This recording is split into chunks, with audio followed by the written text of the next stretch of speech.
NEET কাণ্ডে বেনজির দৃশ্য সামনে আসছে। সংসদে আলোচনার দাবিতে বিরোধীদের বিক্ষোভ এবং সংসদ ভবনের চত্বরে শাসক এবং বিরোধী মুখোমুখি দুপক্ষ এবং একে অপরের বিরুদ্ধে স্লোগান। ছবি দেখুন।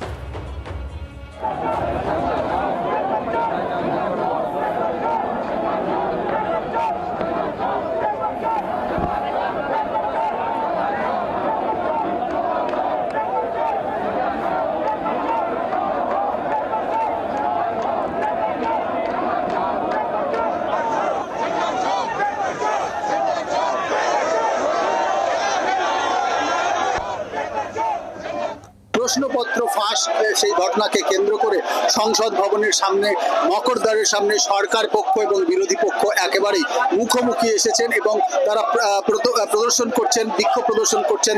তা এক পক্ষের দাবি যে নিট প্রশ্নপত্র ফাঁস মামলায় কেন্দ্রীয় শিক্ষামন্ত্রী ধর্মেন্দ্র প্রধানকে ইস্তফা দিতে হবে। আর এক পক্ষের দাবি আমরা সংসদে আলোচনায় রাজি হচ্ছে না বিরোধী পক্ষ। আর এই প্রতিবাদে এই ধর্নায় সোনিয়া গান্ধী থেকে সংসদের বিভিন্ন সাংসদ, তারা বিভিন্ন দলের সাংসদ তারা যোগ দিয়েছেন। একদিকে সরকার পক্ষ আর একদিকে বিরোধী পক্ষ। সরকার আলোচনায় চায়, বিরোধী পক্ষ আলোচনা চাইছে না।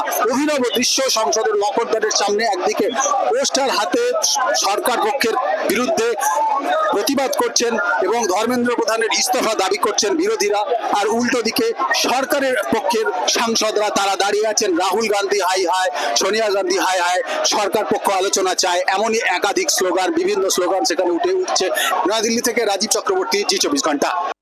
I think the opposition should come forward and let's discuss it in the parliament. Let's see what comes out of the discussion. I'm sure there will be a way out if it's discussed, because this kind of disruption cannot continue through this session. So I would request everyone that may good sense prevail and may need to be discussed in the parliament. Thank you. আপনারা শুনছিলেন June মালিয়ার বক্তব্য শোনাচ্ছিলাম আপনাদেরকে। এবার সুদীপ বন্দ্যোপাধ্যায় এনসিপিআই নেতা, তার বক্তব্য কি শোনাই, এবং সেই সঙ্গে প্রিয়াঙ্কা গান্ধী তিনি বা কি বলছেন শোনাবো।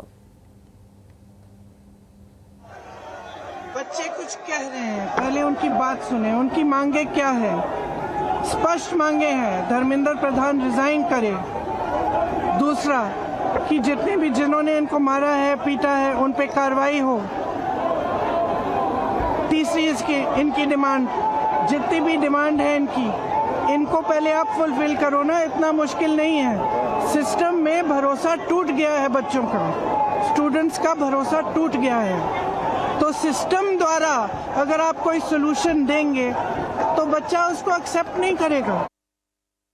আমরা চাই নিটে যে অন্যায় হয়েছে সেটা আলোচিত, ছাত্রদের স্বার্থ রক্ষিত, দোষীদের শাস্তি হবে কি না হবে সে আলোচনার মধ্যে দিয়ে বেরিয়ে আসে। মন্ত্রী পদত্যাগ করবে কিনা প্রধানমন্ত্রীর কাছে আলোচনার মধ্যে সেখানে দাবি রাখা, কিন্তু প্রতিদিন ধরে হাউসকে বন্ধ রাখার প্রক্রিয়াতে আমাদের সমর্থন নেই। আমরা দেখেছিলাম গতকালও প্রধানমন্ত্রী বার্তা দিয়েছিলেন, মহাপাপ বলেছিলেন এই ধরনের দুর্নীতি। আজকে আরও কড়া অবস্থান প্রধানমন্ত্রীর। সোশ্যাল মিডিয়া তিনি পোস্ট করলেন যে যুবকদের ভবিষ্যতের কাছে কোনো কিছুই গুরুত্বপূর্ণ নয়। প্রশ্ন ফাঁসে জড়িতদের জন্য এবং যারা জড়িত তাদের শাস্তির জন্য ফাস্ট ট্র্যাক আদালত তৈরির সিদ্ধান্ত নেওয়া হয়েছে। সংশ্লিষ্ট কর্তৃপক্ষকে প্রয়োজনীয় পদক্ষেপের নির্দেশও ইতিমধ্যে দেওয়া হয়েছে। ছাত্রদের নিরাপত্তার স্বার্থে আমাদের পদক্ষেপ অব্যাহত থাকবে উল্লেখ করেছেন তিনি তার পোস্টে। আমাদের ছাত্র যুবদের ভবিষ্যৎ যারা ক্ষতি করবে তাদের ছাড়া হবে না বলেও আজকে পোস্ট করেছেন প্রধানমন্ত্রী নরেন্দ্র মোদী। পাল্টা প্রধানমন্ত্রীকে বিঁধেছেন রাহুল গান্ধী, তিনিও একটি পোস্ট করেছেন এবং তাতে তিনি যেটা উল্লেখ করেছেন, যুবদের ভবিষ্যৎ ক্ষতি করছেন আপনি, আমাদের শিক্ষা ব্যবস্থাকে ধ্বংস করতে উৎসাহ দিচ্ছেন, আপনি জড়িতদের সুরক্ষা দিচ্ছেন। ছাত্রদের দাবি খুব স্পষ্ট, ধর্মেন্দ্র প্রধানকে বরখাস্ত করতে হবে, ছাত্রদের কাছে ক্ষমা চাইতে হবে, যারা হামলা করেছে তাদের বিরুদ্ধে অ্যাকশন নিতে হবে উল্লেখ করেছেন রাহুল গান্ধী। রাহুল গান্ধীকে নিয়ে গতকাল জেপি নাড্ডার কি বক্তব্য ছিল শোনাই।